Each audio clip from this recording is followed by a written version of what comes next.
all I think of when I think of that word is the times I've been called it and the way it's ripped the rug out from under my feet, as if no matter how educated I am, no matter how good of an Indian I am, things will always come back to say, she's just Just being like hit by a bullet, like I didn't know what I was getting targeted for.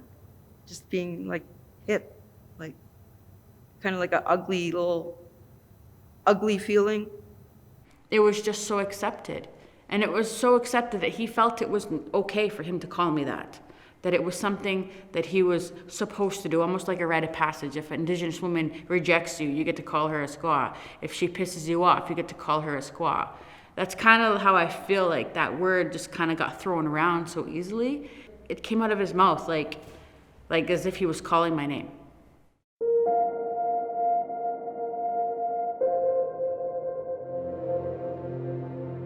Dante, my name is Tala Tatusis. Atawalinis yung gatria tagoinu nehia square sigasoyan. Sturgeon Lake Otsinia, Treaty 6. The first time that I was called a squaw was when I was partying. I was in my early 20s. I was hooking up with a guy, or gonna hook up with a guy. I was thinking about it. I was talking to him, flirting, and I remember I decided I just wanted to go home. And I told him I didn't want to fool around anymore. We were just kissing, and he got angry, and he called me a dumb squaw. I'm here as Little Red Fox. That is a name that my cookum gave me. My slave name is Brenda Dubois. That is the name most people recognize me by. I wasn't really used to the word squaw. I was used to the word muniasquel. And muniasquel means white woman. And I got called that by a lot of people from my own community. My name is Menado Gabwe Kwe Indishnikas. My colonial given name, Valerie Gwen Kinistino. I hail from Ochapowace First Nation, Treaty 4 territory. The first time I was called a squaw was in the playground of school that I went to, elementary school. And it kind of hit hard and nasty because it created a lot of conflict, and I really didn't know what the heck that was. Like, you're a little dirty Indian, little squaw, get out of here. Tansei, Erica Violet Lee, Nitsigasan, Misaskwatominic, Egwa PSO, Wasis Nitotsen. My name is Erica Violet Lee, and I am from Westside, Saskatoon. I'm Nehio. The first time that I was called the S word, I was 11 years old and in grade 5 or 6, I think. And it was here in Saskatoon. I transferred to a school that was predominantly white teachers and white students. And I remember playing on the playground with my friends at recess and hearing that name yelled out to me. And at the time I didn't realize the history of it, but I did know that it was something derogatory. I knew that it was something to be ashamed of, and it stopped me in my tracks even at age 11. I feel angry. I feel hurt. I feel frustrated. I feel invisible. I feel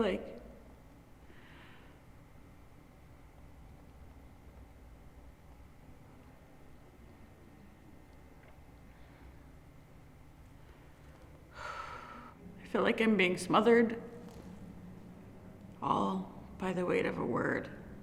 Grieving that little girl spirit that had to go figure it all out, to go reclaim back her spirit and her soul in order to learn how to walk here as a human. People are going to call you things your entire life.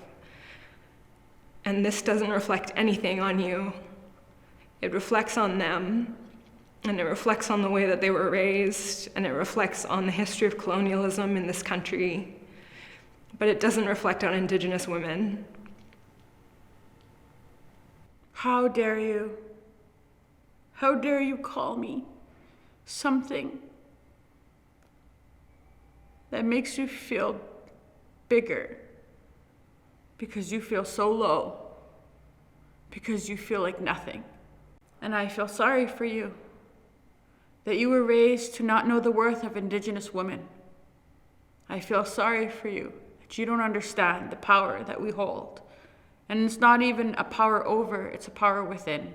You can't take away our power. It ain't gonna happen.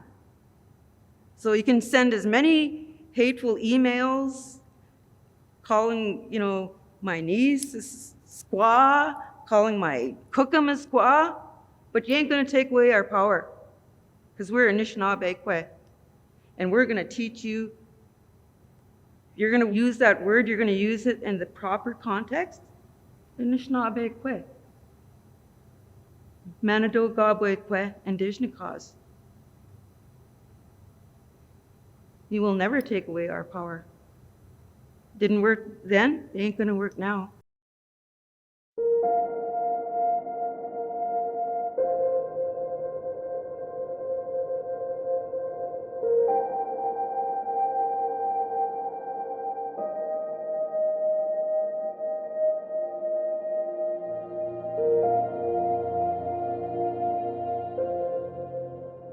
I think it's really important that when our children or our sisters or aunties or grandmothers have Indian names, for them to know that that is who the Creator recognizes them as. Even just that is empowering. To say, I am an Indigenous Nehea Esquire, I am a Nakota Huian, I'm a Haudenosaunee woman. Like, there's so much power to that. And to remind them that they are the backbones of the nation. Hold your head up and reclaim the sense of who you are. You're not a squaw, you are Isquel. So every time somebody says that to you, reframe it, flip it, and thank them and correct them. It's actually Isquel. Thank you for acknowledging me as a woman. Yeah. Respectability is a trap, and recognition is a trap. And if we spend our entire lives waiting for white settlers to care about us, to treat us like human beings, to treat us like the creatures that we just deserve to be treated like, we're going to be waiting for a long time before we're allowed to do anything at all. And I don't want to wait.